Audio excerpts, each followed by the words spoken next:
25 hours of the case. Episode 3 was the 35-hour mark. And episode 4, we are right around the 48-hour mark. Wow. That's all right. So, for those of you that understand what that means, so just to let you know, we are creeping up to the first 48 hours. Okay. All right. Well, so I don't know what that means, but all right. So, well, I mean, I designed it, and I'm like, I designed it to be like, but anyway, it's okay. It's okay. For those of people that know what that means, you can illuminate Michael or Tracy after. So we pick up. You're following these old money vampires in to this mansion. So we're gonna do the first D20. Give me a perception check. All right.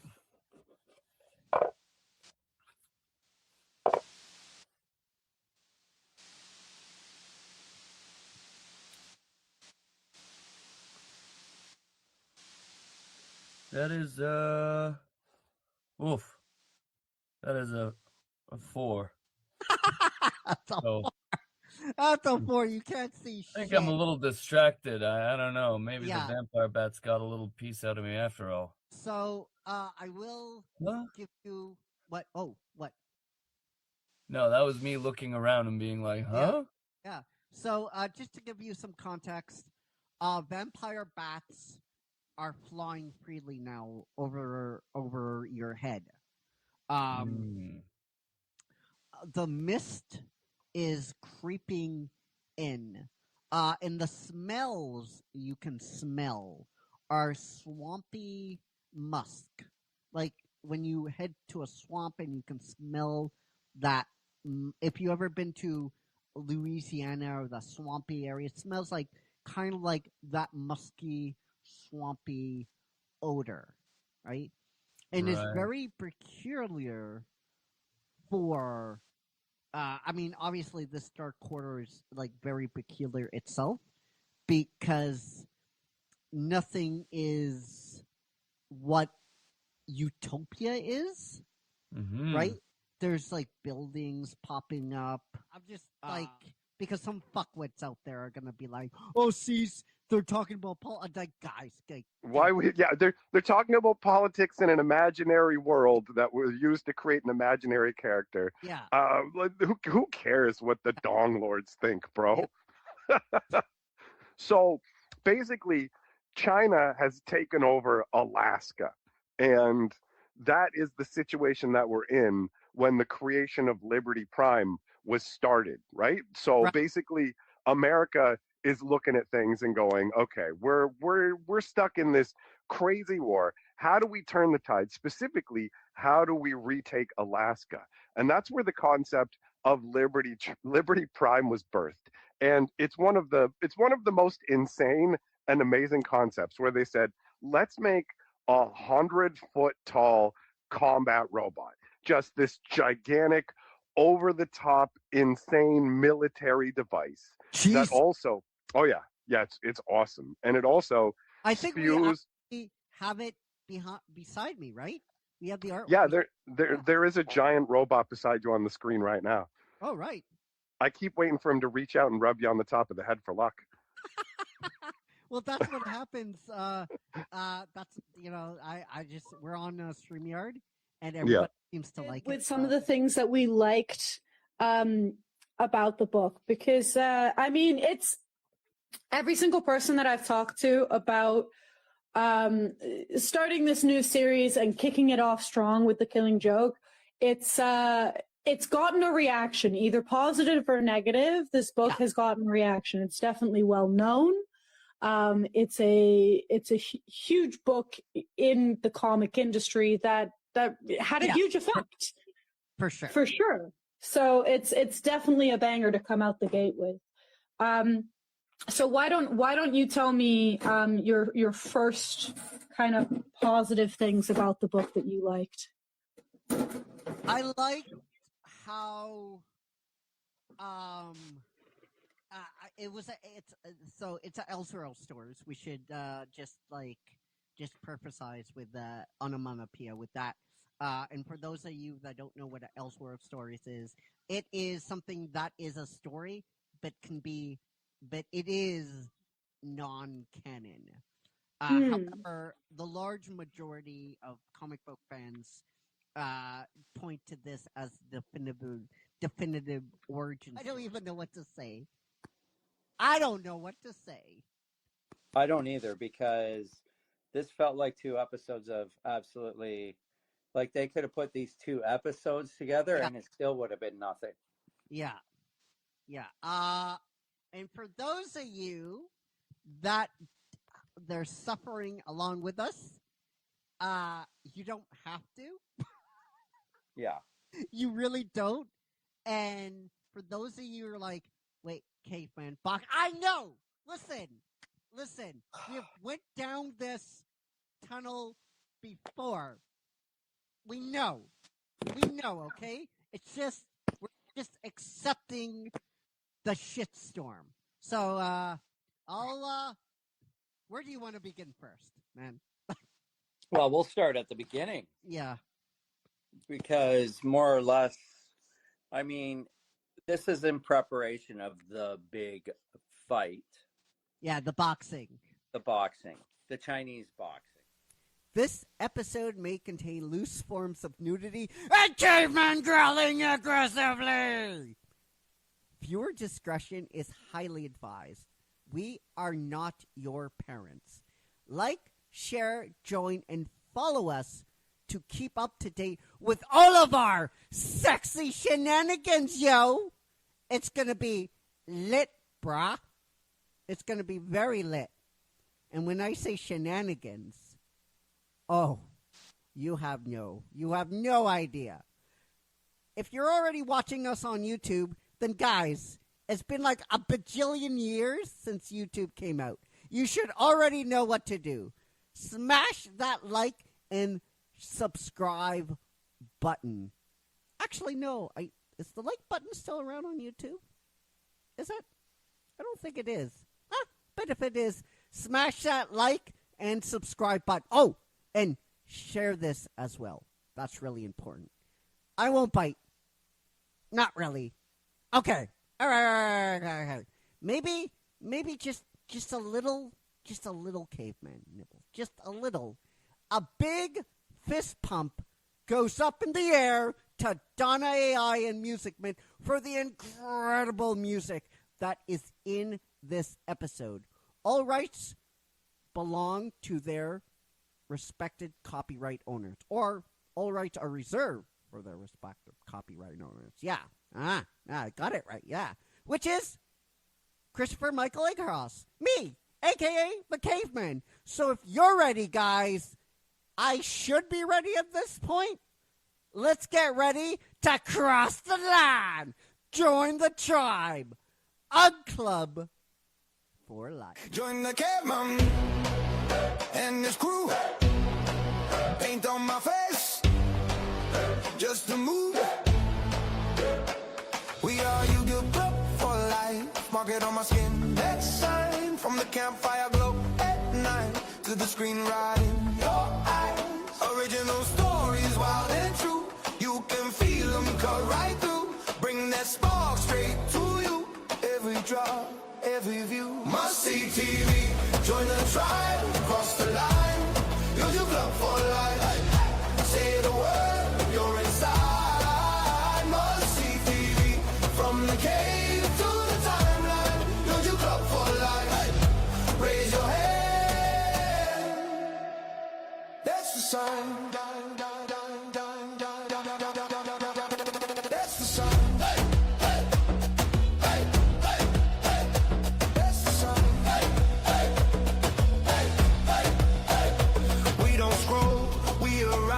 Shouting names side by side when the came in cold. first beat, we commit.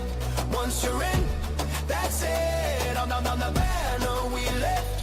Whole world watching this. Must see TV. Join the tribe, cross the line. You're your club for life. Hey. Say the word, you're inside. Must see TV. From the cave to the timeline. You're your club for life. Hey. Once you're in, I'll give them for life.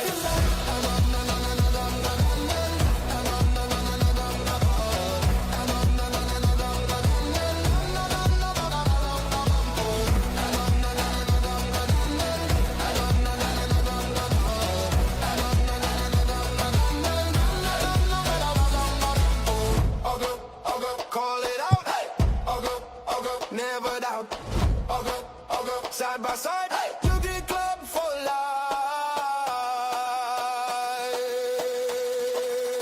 For life. For life. Hey. Must see TV. Join the tribe. Cross the line. You did club for life. Hey. Say the word. You're inside. Must see TV. From the cave to the timeline. You did club for life. Hey. Once you're in, you're in for life.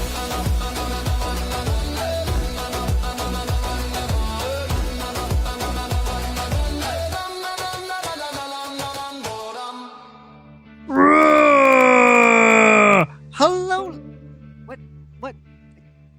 What the Whisper. Mossy? Okay, there we go. I swear the toggle was off this time. I'm serious. Yeah, I have no idea. Anyway, we'll just attribute to technical difficulties today. Hello, ladies and gentlemen. LB, are you there? I am now live, yeah.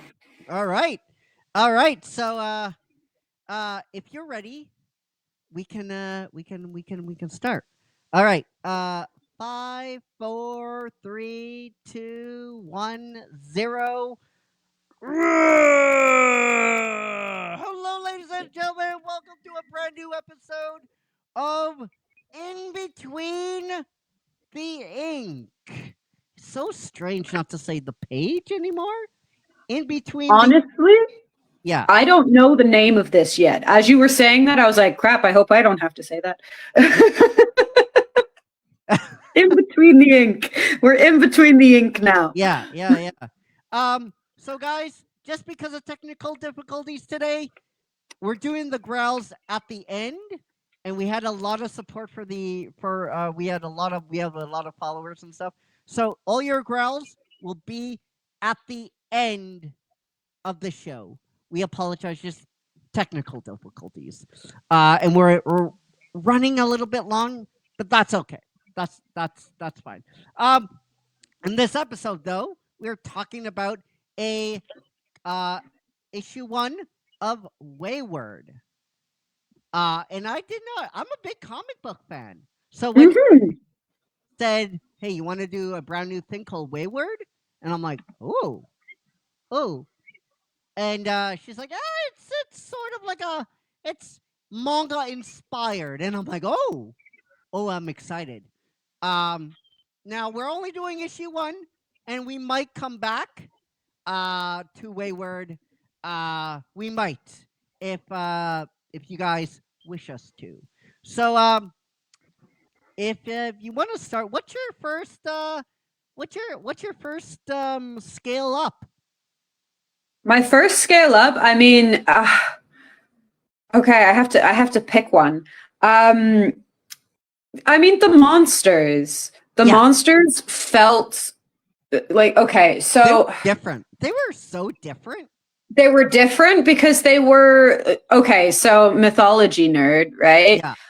But they're based in mythologies that we haven't grown up in, right? So like, it was refreshingly real with the monsters as well, just because I felt like they had flushed out stories behind them. I don't know what's going on yet, honestly, but the monsters felt it didn't feel like you were bashing a wolf away in a thing, you know, like it was. Yeah. I liked them. It was different. It was they felt 3D. Yes. My first scale up. Oh, and I agree with you. They were as I was saying, they looked like they felt like commies from ancient Japanese myth and legend. Yeah, 100%. My first scale up, the ribbons and the line. Okay. Mm-hmm. That was really, really cool. Spoiler: LB didn't only read the first issue.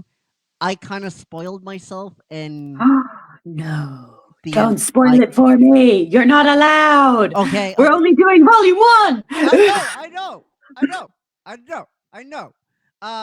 But I love the ribbons and I love the lines and all that kind of stuff. I thought that was really, really cool and a really clever way to introduce all of this. Yes. Yeah. It's not 100%. It's not like here's a mystery on a power. It's not really well defined and spelled out, but that's what makes it a really cool mystery. What is these lines? What are these ribbons? What is going on here?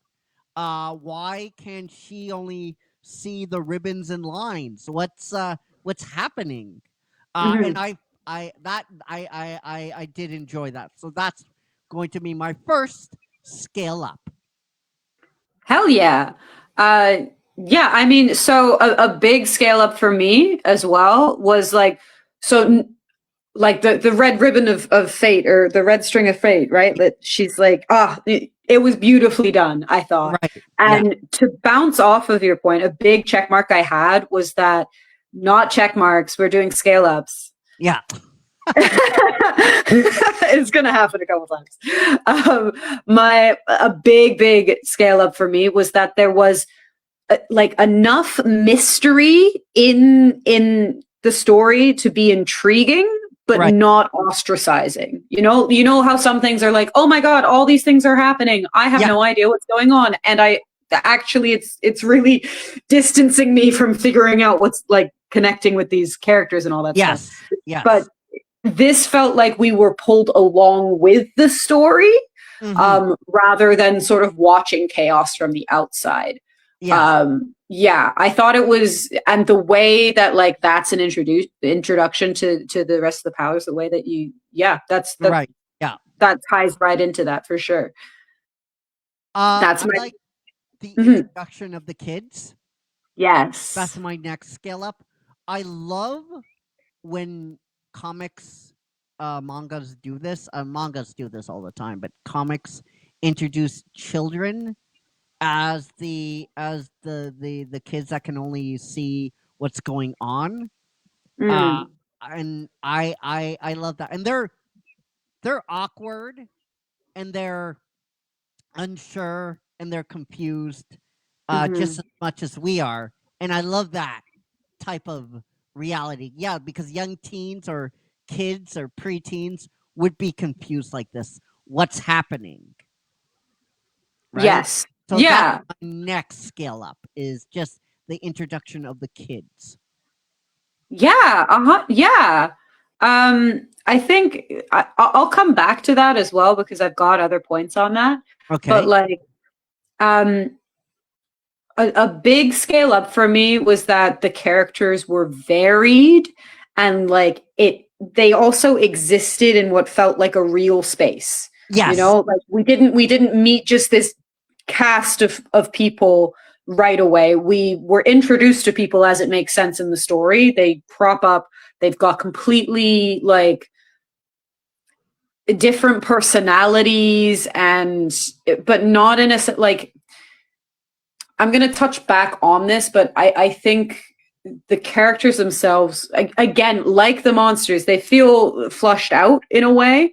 They feel like actual kids. Like they feel like how different and oddball and and unique each one is. I really appreciated that. And honestly, I think that's what's like what you're saying of like maybe we'll touch on this story again in the future. I think I can totally see us jumping back into this story. The connection that the characters had and like how real everything felt definitely makes me want to read the rest of it entirely. Right? Yeah. You know? Yeah. It's my one of my other scale ups is this series is very readable. It's very I mean the artwork, like I'm blind, and when I tell people this art looks sexy, you can put that in the bank. The artwork's really good. I just kept picking out things every single time and going back. Spoiler alert, I read this as a web series. There's a web audio version of it. RIP the comic historian. This is where I originally got the story from. And I know Benny's no longer with us, and I just want to salute because he did a phenomenal job doing the audio version of this comic book, getting people really addicted to this. And I'm like, oh my God, this story is really addictive. I'm going to go and see if I could get another version of this, and I got the web version. And I just went back to his version, and I kind of completed it because I'm like, oh, it's like volume 1, volume 2. I'll just do the part, and when it's ready to cut off, I'll end it there. But I just kept going and going and going because the story was so interesting. Yeah. And it's just, I think it's because I went back multiple times and I was able to pick out certain things. I'm like, oh, I like that. Oh, what's that? Oh, what's that? And you don't get that in comic books anymore. I mean, I know you get that in manga, but in comic books, you don't really get that a lot anymore. Yeah. And that's what I appreciated. So that's going to be my other scale up. Oh my gosh, I can completely hear where you're coming. Like, full transparency here. I love to have a book in my hands, and I will do almost anything to make sure that I can have the book in my hand to be able to read it.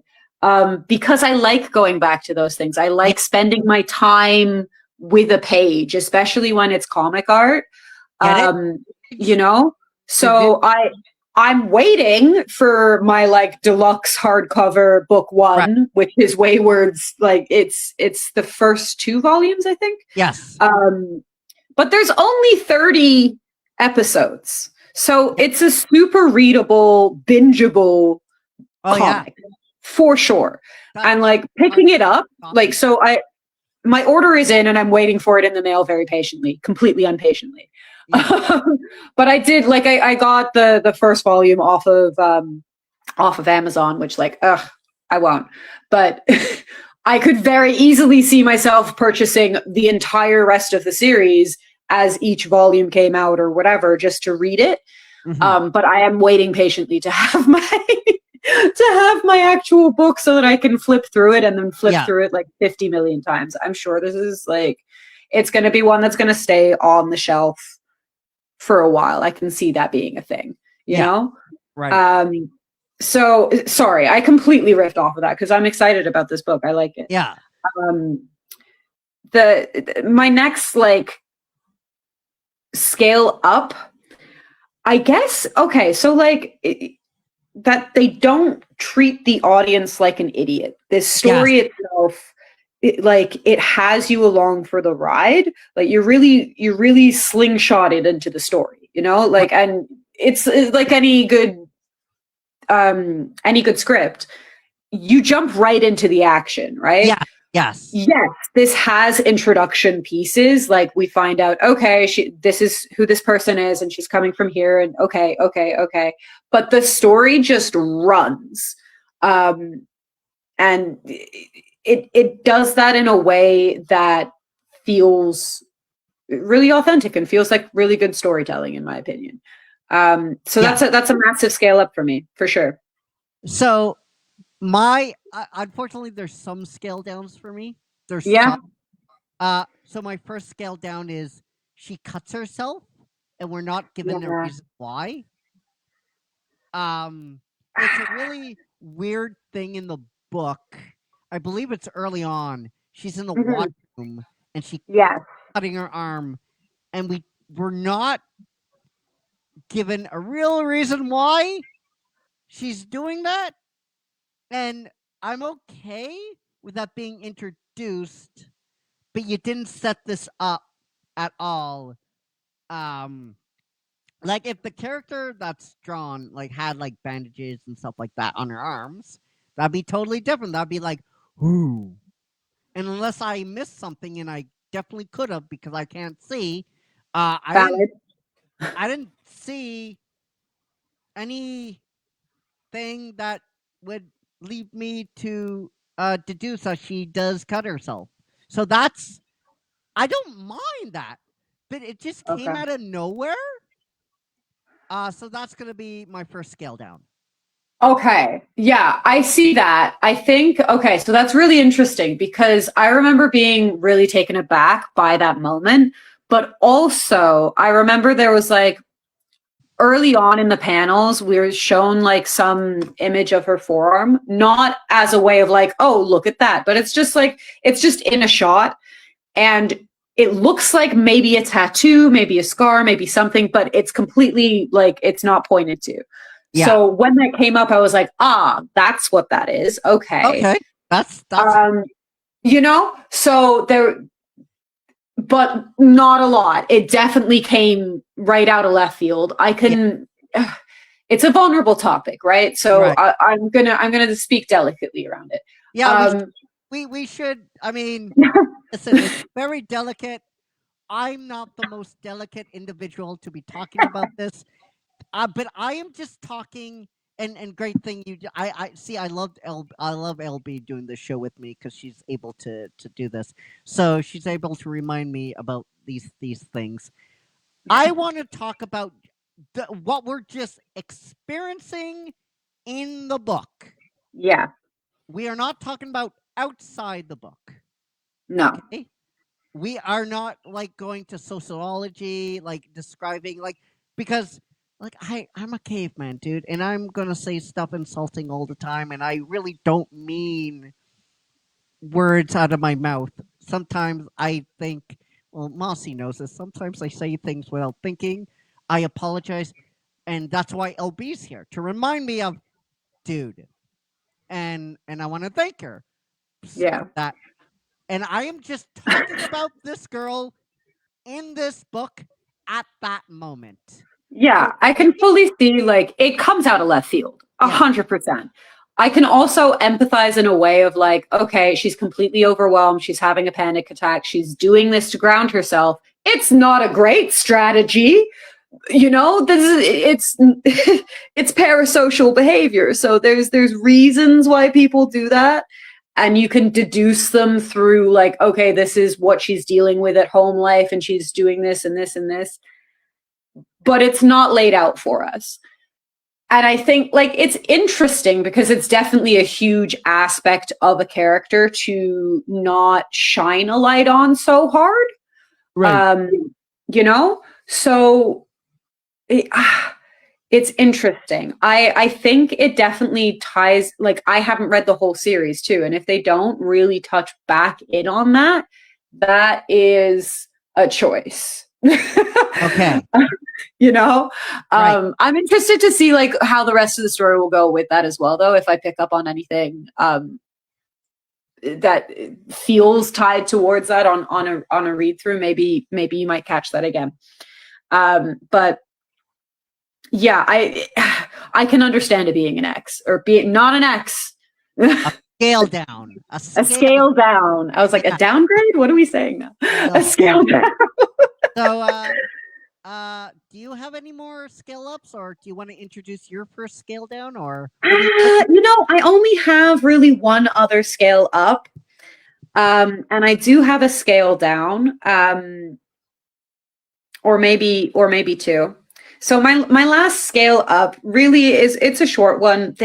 It's some dark realities, and it really jumps off of what you're saying here, right? Like we're having vivid and could be classified as disturbing images in this comic, but it's also not disturbing for disturbing sake, you know? Yeah. Like, it's very much, this story is rooted in some dark realities of life in whatever universe this is, you know? Right. And that, I think it's, you know, we're reading about teenagers in a story, but it's not a kid's book. Yeah, no, absolutely. It's, you know, like it's a small scale up, but I like that it's rooted in dark realities, just because sometimes you don't want to read about fantasy that's completely fluffy and all of this stuff, you know? So Yeah. I thought I that was a scale up for me. So my last scale down, Okay. and it happens again in the book randomly, Mm. and I so the first kid she meets, I forget his name, and she's fighting with him. So this is happening in the book, and she writes something on him, or Yes. and I didn't, and then she wipes it away, and then it just like it comes and goes. Yeah. I was very confused in that, and I'm like, that's interesting. I don't know why that just happened. That seems super random. And that's just it's just like a scale down, because it didn't have any, to me, any reason for that happening. Now, listen, I'm a caveman and I'm blind, guys. My vision's not so good anymore. So Yeah. if that was kind of explored visually in the first issue, I have no context, even though I could like look the art and stuff like that. But if it was Dark Shadow or something like that, then it was pretty sketch. But for me, that is my last scale down. Okay. So I don't know if you have this connection for you, but so the words are written in the same red that the thread is in. Yeah. And it seemed connected to that power, but I don't really understand it. It was definitely like words of power thing, but she doesn't know where they're coming from or how she knows them. And it seems tied into the Weaver mythology, which Oh, okay. you know, which I don't know anything about. That's really all I can surmise from what I saw. Because it comes out in a couple different, like I think there's 2 other times in the first volume where she's using these like powerful words in the weaving stuff. I don't know. But she doesn't like this. I mean, for me, it has no context, because it's she doesn't know like it's not quite clear. Yeah. And then she wipes it away, and then it's like, oh, she does know about this. Okay, she doesn't know, so it's not clear. It's not well defined for me that she knows about. She doesn't know about it. It's just for me, it's kind of wishy-washy. Okay. So I get that. That's fair. That feels it kind of feels a little bit like not OPing your character, but like sort of close to that. It's like, okay, she has no knowledge of what's actually happening, but every so often she gets like a superpower thing that she knows exactly what she's doing. Yeah. Yeah. I get that. That's fair. Okay. Let's scale down. That's fair. I have like one major scale down, which was like, I can see some tropes throughout this that are like, they're so obviously tropes, you know, like you've got the weird rough tumble outcasts, not really outcasts group made out of like XYZ, right? But when I say that, it's not super major, just because it is balanced with what feels like well-rounded characters, Yeah. and that, so like it's obviously you're gonna like there's 7 stories, right? So you Yeah. can see tropes wherever. So, and also as much as it's like it's not a novel, it is a comic. Yeah. It right? So like there's only so much that you can get through, and not have to rely on storytelling points. So it's a soft one, but I can see there's some irritation with that for me, and I wanted to at least have something negative to say. Right. All right. Okay. I think you did a good job, LB. Yeah. You did a good job navigating this book with me, this comic book. So what would you give it? What's your final scale rating? We're gonna scale it up, and where do you want this to land? Okay. Well, so I really like this. I can see this being a good read. I intend on reading until the very end of it. I'd be interested in doing a thoughts after episode 30 kind of deal. Yeah. But yeah, I think this is going to go relatively high. I'm a bit anxious at putting something so high in my percentage for how this year is going to go, but we'll see. So I think I'm going to put like 85, 88. You're not psychic, are you? Are you? No, psychic? I'm not. No. That's exactly what I was going to say. I'm going to scale it up, and I'm going to land at an 86. 86. Okay. 86. Listen, you need to do something for me to be like, oh, I want to read this, because the last comic that got me really into comics was the Immortal Hulk, and I love that comic book to death. Okay. It's a horror comic book. There's some great gruesome scenes in it. There's a scene where Hulk gets literally chopped up to bits, and like there's a scene where like a evil guy is like laughing at him, and like Hulk just looks at him on his just a head floating there, looks at him, and he winks, and his entire body comes back together. I love that comic book to death. I love what they did to that. So it gets me. You have to do something to get me interested. I love manga. I love the Japanese mythology legends that they have. And I accidentally read all of these issues. Oops, I've read all of them. I read all of them, and I want more. I get that. I fully get that. I 100%. I was so close to just spending my entire night reading this series. Yes. Yeah. All right. So 86 from me, 88 from you. So guys, I want to know what you guys thought of this comic book down below in the comments section. And before we tease you of next time on In Between the Ink, we have some growls to give out. So let's make Mossy work for once in his life. Mossy, let's. Yeah. I do everything around here. That's right. You tell him. Even shaving puppies. That's all your domain. Yeah, that's right. I don't shave puppies. You threaten to. Well, if they don't like and comment and follow and do all that you stuff. shaved puppies? What? That's a relatively difficult job. Have you ever had to do that? They're very wiggly. Straight razor. Explain yourself out of this, please. Well, I mean, I'm not doing anything. If they don't interact, then are you threatening puppies for followers? Is that what you're doing? Yeah. Oh yeah, I'm heartless. Caveman. No. What? No, bad caveman. Bonk. Leave the puppies alone.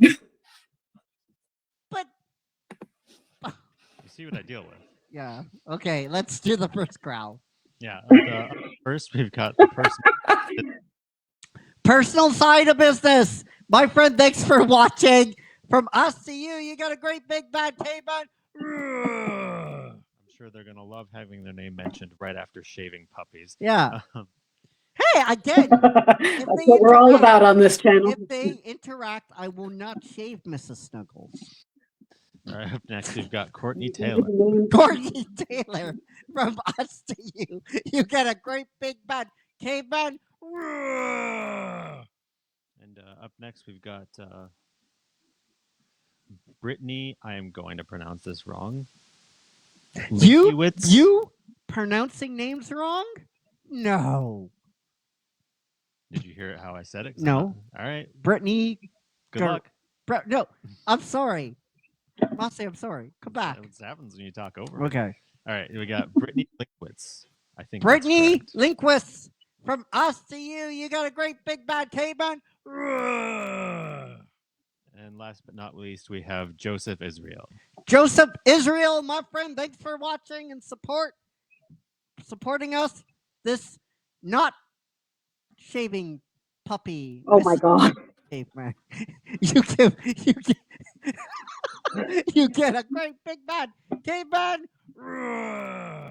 They know I'm joking. You guys better follow. You guys better. You see this? No. Caveman, I will come and find you if you threaten puppies again. Don't do that. Okay. Hey, but it works. If it works, it works.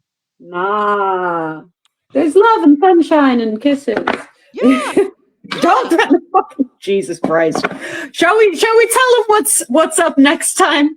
Well, I'm excited. I'm excited because it is our first manga called Monster by Nakao Urasawa. I'm excited. I'm a little bit. I feel like it's going to be a scary one. We've got some scary doctors and some serial killers, and the name of it is Monster. Oh, is it that? Oh, I get to watch it too. I get to read it and watch the. Yeah, you can. Yeah. Oh, I think I know what one, because there's. I think you do know what one it is. It's really well known. Is it the one with the doctor? Yes. There's a doctor in it. Yes. Oh. Would you like me to read the LB? I don't think you'll like this at all. Oh no, I think I'm gonna fucking hate this. I think you're gonna have nightmares. Yeah, you will. We're gonna try and get through it. For sure. I'm doing it to myself. I realize that you're trying to convince me not to, but all right. So let's go. I guess. Why don't you read the description and we'll sign off after. Nakao Urasawa's unforgettable thriller follows a brilliant doctor's journey into the darkest depths of the human soul.